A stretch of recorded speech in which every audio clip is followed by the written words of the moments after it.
Hello, this is Elizabeth Lynch, and you are watching a training on how to run a monthly review. This is part of the Direct Supporter Training Certification Curriculum. In order to become certified, it is essential that you have your workbook for this module in front of you and you complete it as we go through this training today. So if you do not have it in front of you, please pause this video, download it and print it, and be ready to work through the workbook as you go through this training. So go ahead and pause this and download your workbook and then return when you're ready. Okay, let's get started. So today we're going to be talking about running a monthly review. I want to start by saying every conversation has the potential to strengthen or weaken a relationship. Every single conversation, so every interaction you have with someone that you're managing will strengthen or weaken the relationship. Monthly reviews are typically the most time we spend at one given time in a month speaking to the person that we support. So it is essential to be ready to have this conversation in a way that will strengthen this relationship over weekend. So today what we're going to do is we're going to talk about how to do a monthly review going beyond checking the box. I want to be clear, this isn't how to fill out the monthly review. This is how to go beyond checking the box so that you can have impactful monthly reviews. And then we're going to learn techniques to bring into your monthly review to make these conversations more impactful. We're going to be looking at three areas today. We're going to look at the prep before the meeting, what to do during the meeting, and what's expected of you after the meeting. So first of all, before the meeting, if every conversation has the potential to strengthen or weaken the relationship, then it's safe to say that these conversations and every conversation deserves quality preparation. Like I mentioned, this is likely your largest amount of dedicated time a month with the person you support. So this conversation above anything deserves quality preparation and make sure that it's strengthening the relationship you have with the person you're supporting. So how do you prepare for this meeting? First of all, read their portion of the monthly review, read their workbook, and complete your portion of it. So at Fathom, in yellow on the workbooks is the part where a manager needs to fill out. So before your monthly review, this should be filled out. You should have thought through the details and you should do your part of this workbook. The next piece to prepare is preparing your mental state. So what does that look like? First, you ask yourself, what emotional state do I need to be in this meeting? Is it that I need to be open and listening? Do I need to be emotionally supportive? Do I need to be emotionally firm and clear and concise and strong and stern to make sure that they understand what their performance is? And am I in that right state? And if not, you need to do something to get in there. You need to visualize what it is you need to be and step into that. Am I willing to serve without being attached? So this is a dedicated time for these employees, for you to support them, for you to communicate with them, and for you to serve them. And you want to make sure that you're going to it unattached with other agenda, but with no other goal but to serve them, to be their best employee. And that includes serving them and having hard conversations and crucial conversations about performance improvement, serving them on how to coach them better, be willing to talk through the good stuff, the negative, etc. So are you willing to serve without being attached? And part of that is being willing to do whatever it takes. So that means being able to have the hard conversations as well as having the easy ones. And lastly, and I think most importantly, what kind of conversation is this? When you sit down with this individual, are you talking about strategy? Are you talking about accountability because they're lacking there and they need an accountability conversation? Or is this a relationship building conversation? Those three have different tones. So you want to make sure to know what kind of conversation it is so you're ready to have that conversation as you go into this meeting. Another way to look at this is when they leave the meeting, what actions are you looking to happen and what mood are you looking to create? If you take the time to brainstorm this ahead of time, you're going to have much more effective and impactful meetings. So now let's talk about during the meeting, and obviously that's the bulk of this training today. So it all starts with listening. I cannot specify this enough or reiterate this enough, I should say. So I want you to think of your employee like they are a glass of water, right? And as you go through the day, everything fills up your glass. Your interactions with clients, the due dates that you have tomorrow, everything that you're doing fills up the glass. And then they sit down to talk with you, and you need to, let's say, give them feedback. Well, you're filling up this glass some more. And if they hit the top of their glass, the glass is going to overflow. And once it's overflowing, they're not able to hear what you're saying. They're not able to take your feedback. So how do you prevent this? It starts with listening. If you let them talk and let them be heard, you are allowing them to empty their glass. And therefore, when you need to talk and give feedback and get action, they actually have enough open space in their glass for you to be able to give that feedback without overflowing it and them not hearing you. So it all starts with listening. They should talk the most, or even better, run the conversation. I love it when the person you're supporting runs the conversation, and then you give feedback, you give responses, you ask questions, but you're not running this. This helps let them see that they take ownership of their career here. So really letting them run this conversation will set it up for the best situation. And you want to be genuinely curious. And we'll talk about this, but this is about asking questions to dig in, to help them empty their glass, but also help you understand what's going on. So during this meeting, you're starting by listening, and then you want to take in what you hear. And how do you do that? So it's going beyond listening, and it's absorbing and registering. This is about removing your filter to the world and seeing the world through theirs. That's how you can support them best, is really being able to see the world that they see. Your goal is to understand the reality of their current situation, not your take on their certain situation, the reality of it. And you do this by asking questions, by really putting yourself in their shoes and hearing what they're saying and absorbing what they're saying so you understand their current reality. Then what you want to do is reflect that you understand their reality and reflect that you're hearing what they're saying. So you're doing this by paraphrasing what you hear, by summarizing what you hear, and by repeating what you hear. Really, your goal is to show them that you understand the reality of their current situation, and you do that by reflecting. And you get confirmation that you're reflecting correctly. You say, what I'm hearing is X. Is that correct? Then you question for exploration. So you've let them talk, you've understood them, you've absorbed it, you've reflected that you've heard them. Now you're going to question, and you're going to use open-ended questions. If you took our interview training, you could get good examples of these. These are questions like, tell me more about that. What would you do in this situation? What else is happening? What do you think we should do? If you could wave a magic wand, what would the solution look like? When a person you are coaching discovers answers for themselves, it empowers them. Something that we talk about in the empowering training that's part of the direct supporter certification is about how to ask these questions and about helping someone get to an answer themselves, because by coaching them to discover these answers, it really does empower them. And in these monthly review conversations is an incredible time to start using these questions to empower them to get to their own answers.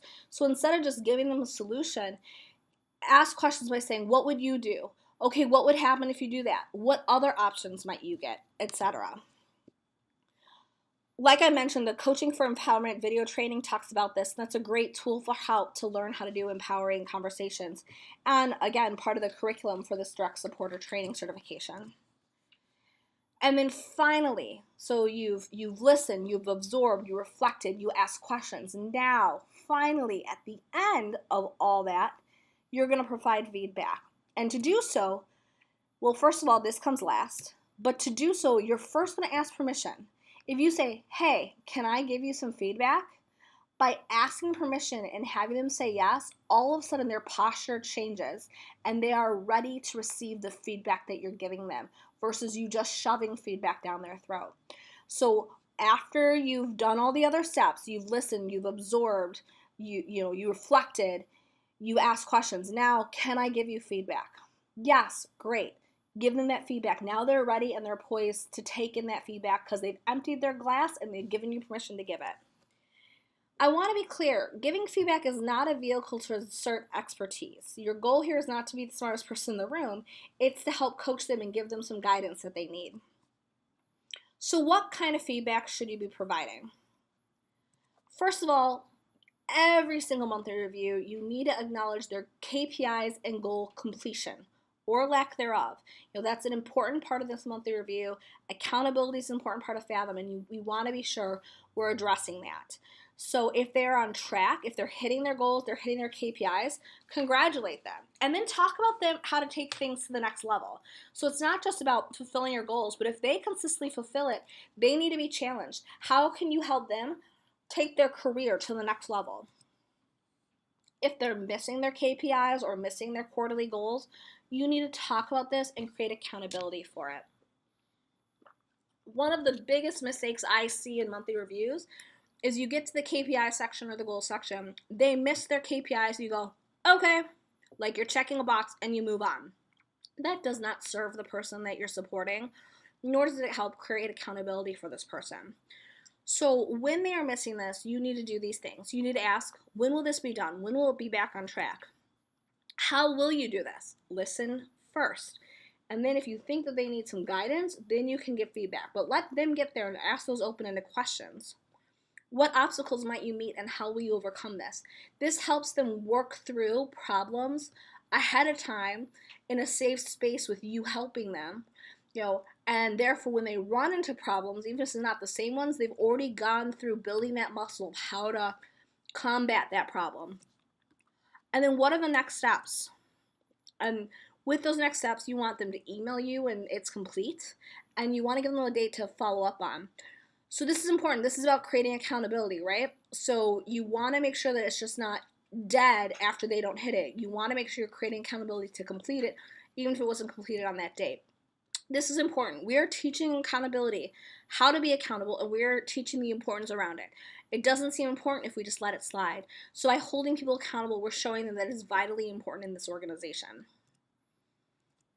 The next type of feedback you should be providing is aligning your teammates' behaviors and actions to long-term business objectives. So what does that mean? You need to show them how what they do day to day, how their KPIs, how their goals, how their client work impacts our company-wide priorities.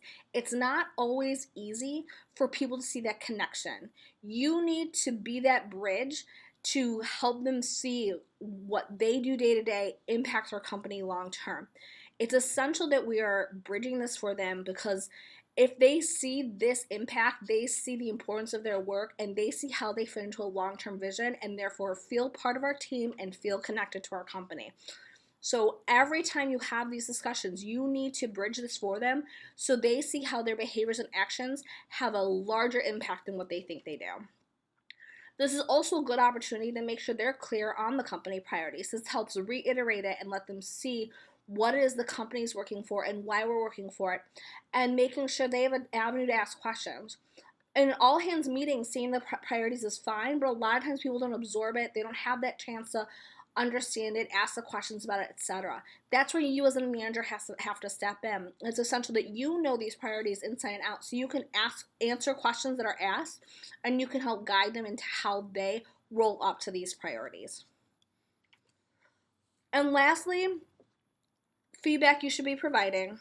If there is underperformance, it must be addressed in these monthly reviews, in addition to other avenues. So this includes talking about core values, and this includes documenting all issues, a clear plan forward, and where they are to date in regards to the plan in their monthly review. So if they are underperforming, you are likely also doing a coaching plan, potentially a performance improvement plan. You can see all these through doing the Managing C Performer training. It's a great resource, but everything that you're working on there has to be reiterated here in the monthly review. So you need to be talking about their performance, especially if they're underperforming. And like I mentioned, the Handling C Performance Direct Supporter training is a resource for you. Okay, so that's everything you should be covering. But one of the questions I get a lot is, what if I'm coaching someone and they're stuck or they're negative? They're tending to get drawn into the negatives of the company, the negatives of their day-to-day life because clients might be treating them bad, or they just feel stuck, unable to move forward, etc. How do I deal with that? Well, I want to address that because as a manager, your job is to really help people get unstuck and help move them into the positive, because that's going to have long-lasting effects on their impact as well as their happiness here at Fathom. So how do you do it? Well, to answer how to do it, we're going to talk science for a second. So we're going to talk about something called positive emotional attractors, or PEA, versus negative emotional attractors, or NEA. People experience both on an ongoing basis. They're always going to have positive things in their life, they're always going to have negative things in their life. And coaching can drive people to one state or another. So every conversation you have, just like we said, could improve or hurt a relationship, you can drive them to a positive state versus a negative state. When people experience negative emotional attractors, or NEA, what happens is their sympathetic nervous system is triggered, and people, as a result, become defensive. They begin to shut down cognitively, perceptually, and emotionally. So what happens when we have an employee who's becoming defensive and shuts down cognitively, perceptually, and emotionally? If that happens, they're not able to fire on all cylinders. They're not able to get feedback. They're not able to move forward from that feedback, etc. Coaching that we do can move people into that state. That coaching looks like telling someone what to do versus asking them how to do it. Telling them how to do things, so not only telling them what to do, but saying, and you're going to do it this way. Telling them how to feel about a situation. AKA coaching for compliance or fixing. Sometimes in underperformance, we're going to need to do this type of coaching because this coaching helps them keep their job. But it's important to note that this kind of coaching can also have negative effects on individuals. Again, because scientifically, in their nervous system, their sympathetic nervous system's triggered, and it causes, chemical reactions that make people become defensive and shut down. Now, what happens when people experience positive emotional attractors, positive experiences? Well, the parasympathetic nervous system is triggered, and that leads to health benefits and increases cognitive abilities and emotional openness. An employee that increases their cognitive abilities and emotional openness is an employee who can perform at a higher level. They can take feedback, they can take action from that feedback, etc. So you can see here, if you can get someone into the positive emotional state versus the negative emotional state, you're actually going to start helping them get unstuck and helping them move past the negative.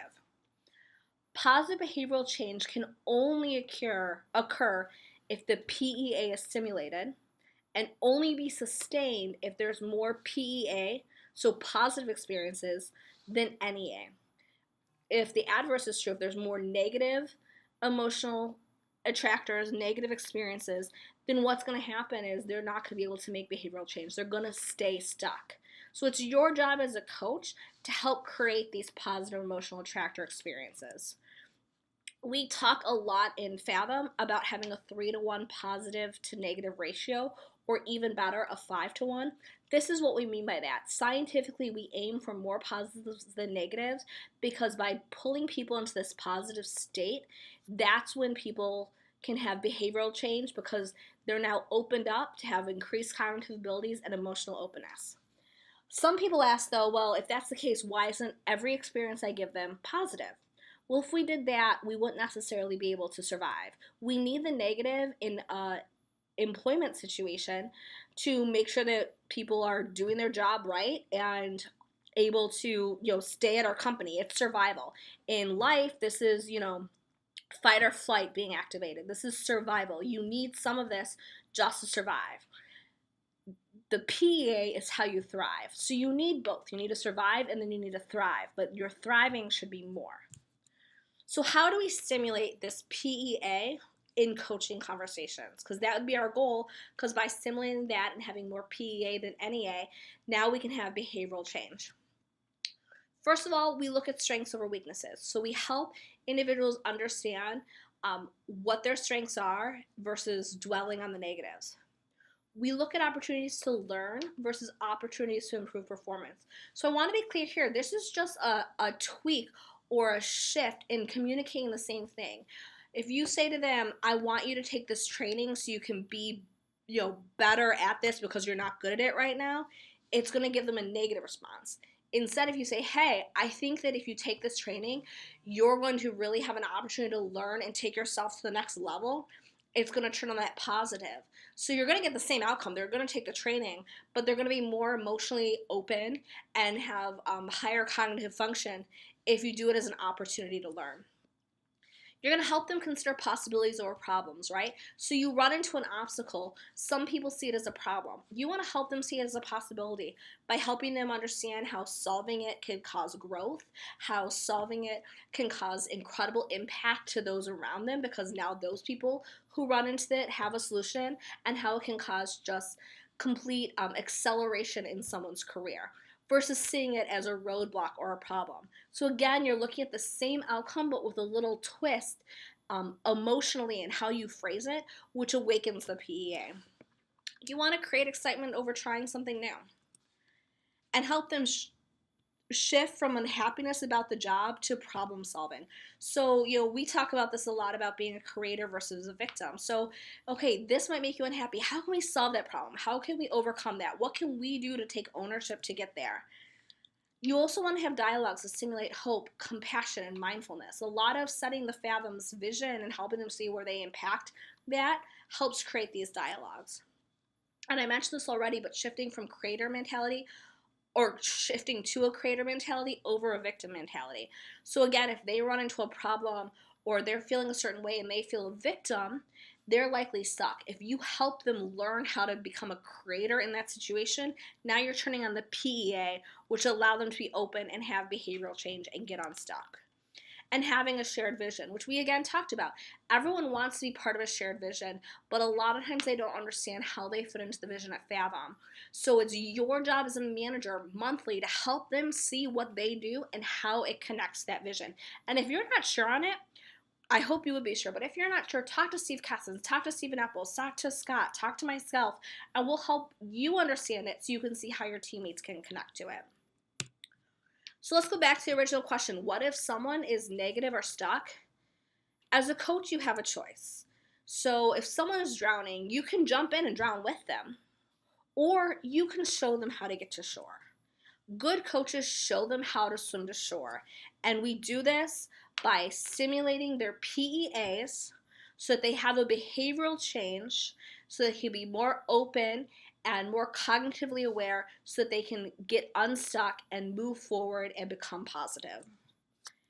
And what does this look like? We talked about it through all these areas, right? Looking at strengths over weaknesses, looking at opportunities.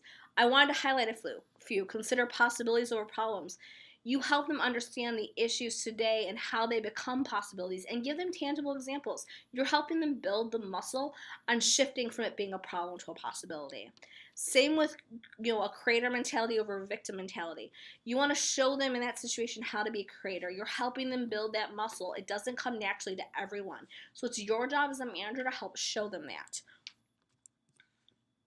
So that's everything during a meeting. Now let's talk about after a meeting. So after the meeting, first of all, complete the monthly review document. There's a section for putting in action items and stuff you talked about. Fill that out, save it to Box. It is essential that you make sure to do your part of the monthly review. And the next, be your word, which is really just doing what you say you would do in the meeting. If you said you're going to get them that document, if you said you're going to talk to that person, whatever it is you said, do it. Why is this important? First of all, you need to show them how to be accountable. You need to show them, the kind of standards we have by meeting those standards, by being your word and being accountable, and you need to show them how to operate. So that's it for what to do before, during, and after the meeting. If you have any questions, go ahead and reach out to myself. I want to talk about certification details. So this is going to be similar to a lot of the certification requirements and trainings, in which it requires a 30 to 60 day application of skills, tracking, and feedback. So in your workbook, you're going to have a form that looks like this, and you actually talk about the skills you learn that you want to apply, examples how you use it over 30 days, and then examples how you use it over 60 days. And at the end of that 60-day period, you turn this form into me and we talk about what it is that you applied. The reason we do this is practice makes it part of who you are. So it's not about just learning it, it's about taking your learnings and taking them to action in a repeated way where it becomes natural to you.